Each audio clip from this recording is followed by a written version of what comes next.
我们来看这个可积函数的种类哈，我们就用说明了就好了哈，画图说明。好，第一个是说哈，如果函数呢在这个区间哈是连续的话，它一定可积啊，就是面积一定存在。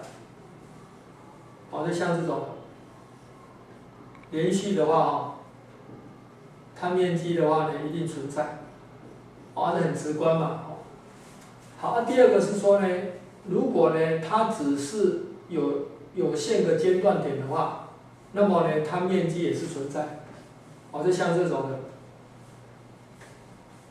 哦，有限个间断点，好，跳上去，再来这样子，哦，这个当然面积也是存在的。为什么？因为这个什么呢？这个是连续的嘛，所以这块面积存在。那我现在做分割的时候我可以呢把这个什么呢？把这个让它趋近于零嘛。因为这个上和这个什么？这个极大跟极小最大跟最小的差是有限的。当我这个呢区间取无穷小的话，这个面积就等于零的了。所以到最后的话，就等于什么呢？等于这些连续函数图形底下的面积嘛，所以当然是可积的。好，第三个的话是说，如果呢它是单调有界，就是说它不是递增，就是递减，单调有界的话，那么呢它也一定是可积的。那这样一看的话，本来就会这样子。好，那我们来看看这个可积函数的一些性质就是说可积函数的话在某一个区间如果可积的话，那么呢，它片段也是可积的。就是说在这里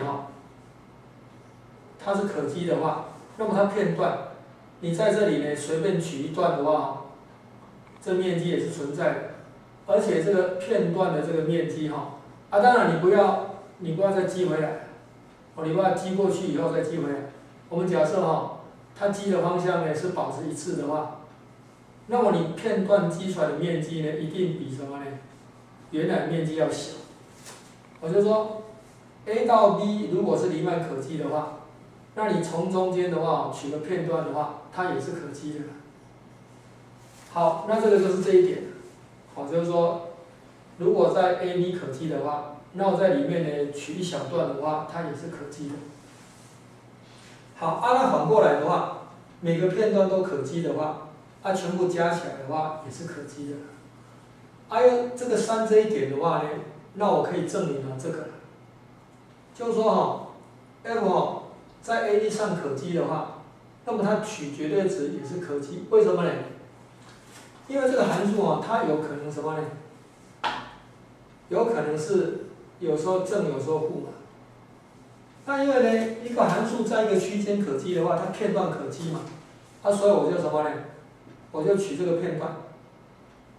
这个片段的话呢，它积出来呢是正值，这个片段积出来是负的，这个片段积出来是正的。然后呢，这个积出来面积是负的，我再给它加绝对值，就跑上去了。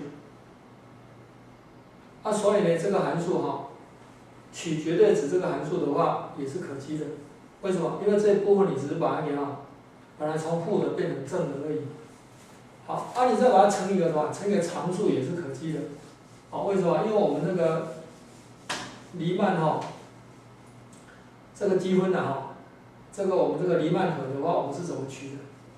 是这样取的k 等于1到 m 嘛，然后这 f 阿尔法 k 德塔 xk 好，那你如果是这个函数的话，那么只是这里乘一个什么 k 嘛，这个 k 可以抽出来，抽出来以后，这个 k 等于1到 m，f 阿尔法 k 乘以德塔 xk 嘛，那这个是可积嘛，这个面积存在嘛，这面积乘一个常数的话，还是一个面积嘛，所以这一定是可积的。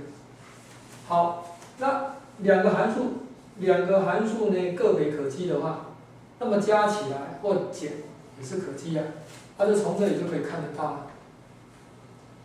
就是说我西格玛 n 的话，如果呢是把它取成这个函数，那我就 k 等于1到 n 嘛，那 f alpha k 加减多少呢 ？z alpha k 嘛，乘以多少呢？德塔 xk。